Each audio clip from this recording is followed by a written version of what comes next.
You are welcome back to this video. So in the first video, we created our modules, okay?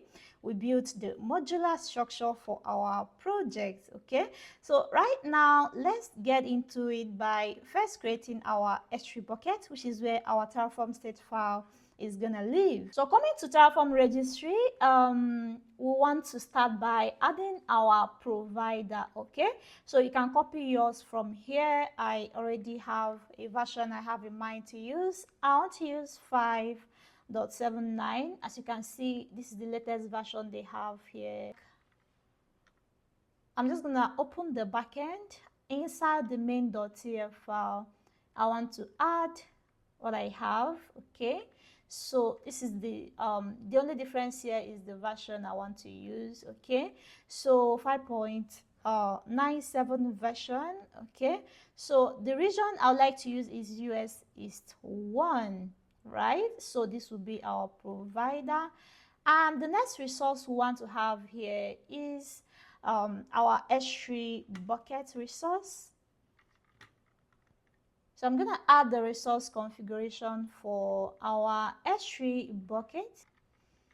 Going back here, you can go to documentation.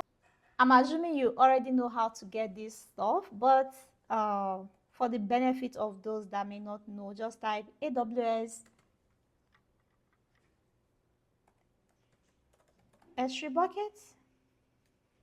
And this is it over here, so you can get the templates, okay?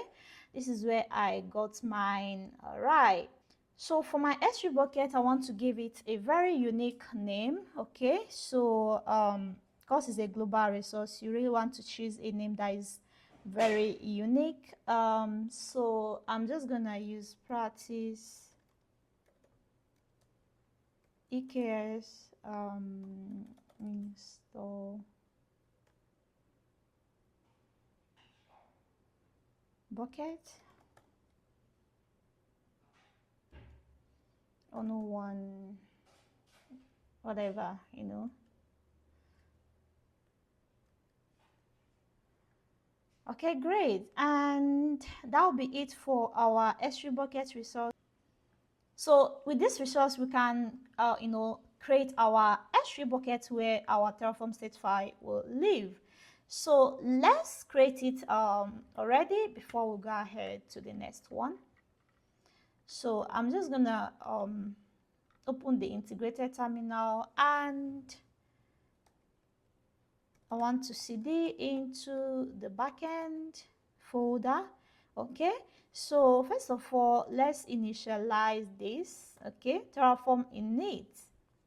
So this will initialize the backend, it will initialize the provider plugins and all that.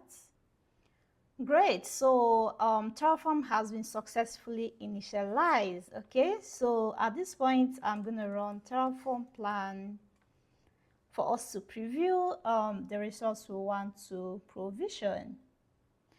Okay, want to add, great, we are good to run Terraform apply at this point.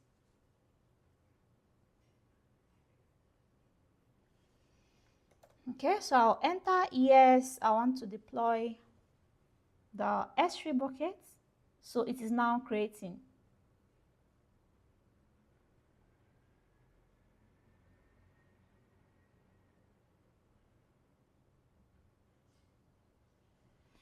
Great, one resource has been deployed for us, and this is the name.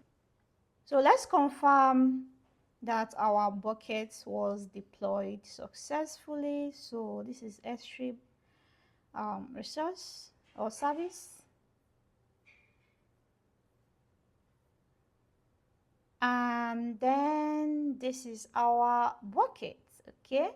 So this is our bucket, and yes, it was successful.